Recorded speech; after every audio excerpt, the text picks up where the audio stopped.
Silverback pimping, no skinny champions. Ha.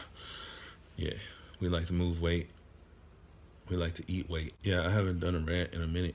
Uh, Mostly because everything that really irks me that I want to rant about is usually on the same tangent. You know what I mean?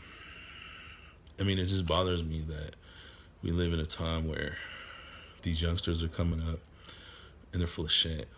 Like when I grew up, I listened to rap, and the rap I listened to was from the Bay Area, like Oakland, San Francisco, the Mission, right, the Filmo, and then all the different sets in Oakland. From the Murder Dubs to the fucking '80s to whatever. You know what I mean? Like Oakland was like right next door, so we spent a lot of time on those streets, and the music that we listened to reflected what we saw, like literally. So a lot of the rappers that came out of our areas were rapping on shit they seen every day and shit they were doing every day. And it wasn't about glorification. It's about rap used to be the poor man's newspaper, like in a way, where basically you're talking about current events. You're talking about what's actually happening, and that was the shit we listened to, and because we could relate to it. When I was young, like I think I had my first gun around 12 years old, and I was already selling drugs like around that age, and because I was poor, and it wasn't because it was fun or because it was glorified. It was something I had to do. Like my grandma literally raised me off of 600 and something like $20 a month, in San Leandro, California, and yeah, like when you live off of like donations and handouts, and you know you have a different respect for life, and and you have different motivations. When I got to a certain age, I felt guilty taking my grandma's money, and I felt like I was using her. So that's when I was like, you know what, fuck that. Like I want to put my own food in my belly, my own clothes on my back. I literally remember walking to school and had a pair of shoes that were too tight, but I had to walk about a mile each way, and I remember my foot hella hurting, and like I pulled off my sock, and it was like full of blood because it rubbed a blister and it just kept rubbing, and then like it wasn't like fucking like I bled out or something, but still it's a memory that I'll never forget, and it formed who I became, and like I was an old school type of dude like that. I'd wash my own clothes, like I wash my Dickies and my Ben Davis, if you know what that is, and I'd hang dry them, and then I'd iron them, and I'd even starch them. Like I made sure everything was proper and like taken care of, and like I have the shoe cleaner all the time, make sure my shoes are clean, because when you pour, you have a different outlook. Like you want to look clean. You want people to know you're not dirty. Like you want people to know like you're worth something, you know. And but at the same time, there's two edges to that. If you get money when you're from the hood, at least when I grew up, and I'm aging myself because I'm gonna be 39 in a couple of days. It's my birthday, and I grew up in the 90s, and where I grew up and the way I grew up was, if you get money when you're from the hood, you don't floss it. In fact, like most of the OGs that I came up with, when they had like tight whips and cars, they would store them somewhere else, not even at their house. And like they would take them out on the weekends or like Friday nights and cruise and shit, but then they put them back, because it wasn't about like, because you don't shit where you sleep type of thing, where now people like to bring drama like everywhere they go, like it's a fucking reality TV show. No, like we try to be low key, like we didn't have fucking like jeweled out fucking necklaces and like walk around looking like we're fucking like Liberace or some shit. You know what I mean? Like no. In fact, usually if you had a chain, you'd tuck it when you walk around the hood, because in the movie Friday, like I know my LA niggas, I know my New York niggas, they can relate, because it's all the same. The hood shit's all the same. We might speak a little different, have a little different hood dialect, but at the end of the day, it's all the same shit. And Friday, Debo, you know, that's representative of like real life. Like when you're in the hood, there's always that one motherfucker. And at one time, I had some friends that told me like you were like the Debo back in the day, but I wasn't really that bad. It just was perception. but but yeah, like people used to hide their bikes, and hide their hide their jewels, hide their money, and it wasn't about flossing because you didn't want to get took, and you always knew, like no matter how bad you are, if some punk motherfucker comes up and puts a gun to your head, what are you gonna do? What are you gonna do?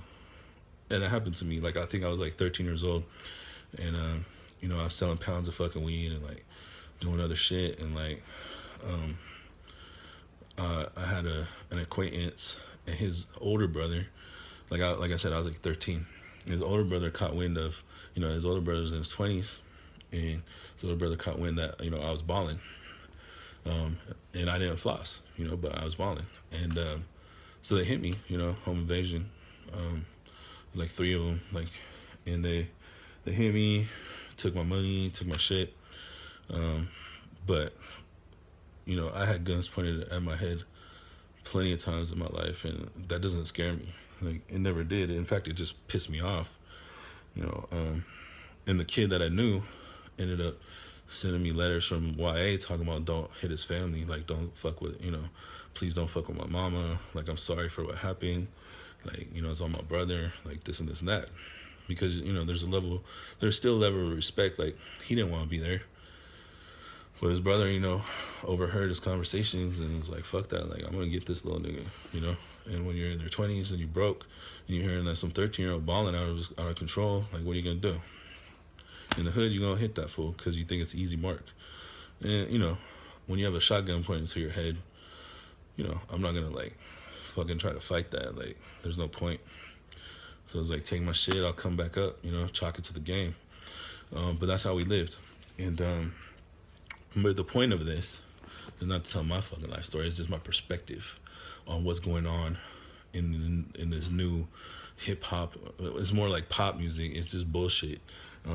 It's like bubblegum fucking rap. Like, and all these motherfuckers are a bunch of fakers, like acting like they sell drugs, acting like they're from the trap life, acting like they got hoes, and acting like they got this, and like they popping bottles. And it's like, you on bullshit. You're on bullshit. Like, all you motherfuckers on bullshit. And then you got hitters. They're gonna come shoot your enemies. Like, whatever happened to fucking, like, beating somebody's ass? Oh, yeah, that's right, because y'all weak. Y'all fucking got that little vagina between your legs instead of a cock.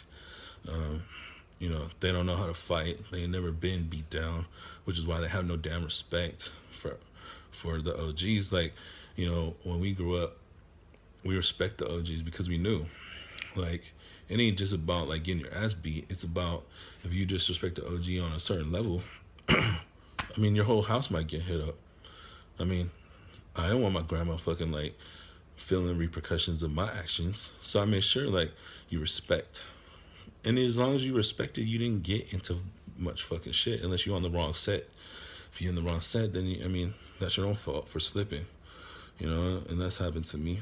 Like I remember, like I was like 14 years old or something, and I was walking my friend to go see his girlfriend in the wrong hood, and these little gangsters, well, they weren't little. I mean, I was only 14, but I was never little. And these dudes are like in their 20s, part of some gang, rolled up on me. My friend cut.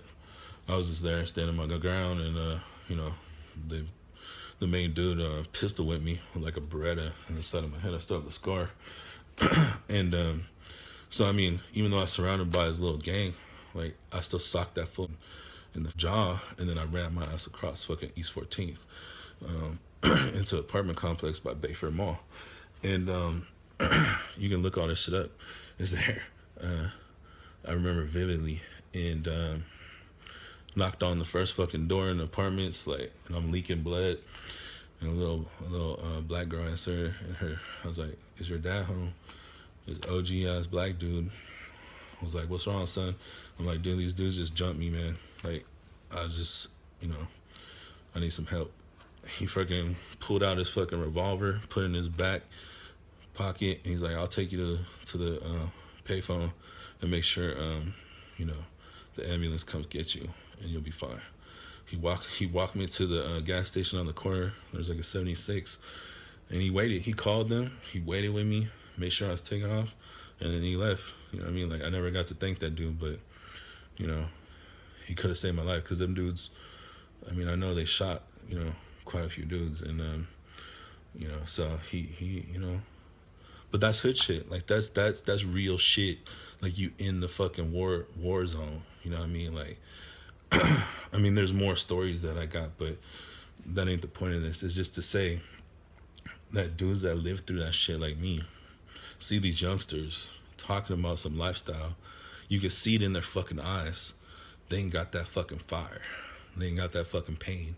Like when you seen this shit you seen, like, and you see your homies die, get shot down, fucking multiple gunshot wounds leaking out, fucking, I mean, when you live in that lifestyle, like, you have this look in your eye because you've seen it. Like, you've seen it. It's just like, I mean, I can't compare my story to, like, someone in the military because that's a whole different thing, but it's a similar traumatic experience to your psyche. I mean, you live with the similar scars, and because it's like a war zone. I mean, you don't know when you're gonna get jacked. You don't know if somebody's gonna fucking clap you out.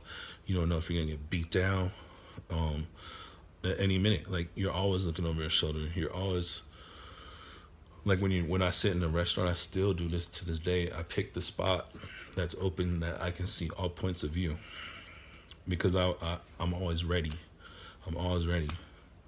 And I mean, I was on the other end of that sometimes, like if dudes talk shit or whatever, or if I got wind of that shit, I'd come for you. I'd come for you. Pull you out your fucking house. Mommy, daddy could be there and I don't give a fuck. Pull you out your house and beat your ass. But I mean, it wasn't really about shooting people and killing them. For me, it's more, I want you to live, but I want you to know, don't fuck with me. Like, don't fuck with me on that level. Or else it could get like that. I mean, I carried guns, but it wasn't like I want to shoot everybody. I carried it for protection if somebody's going to shoot my ass.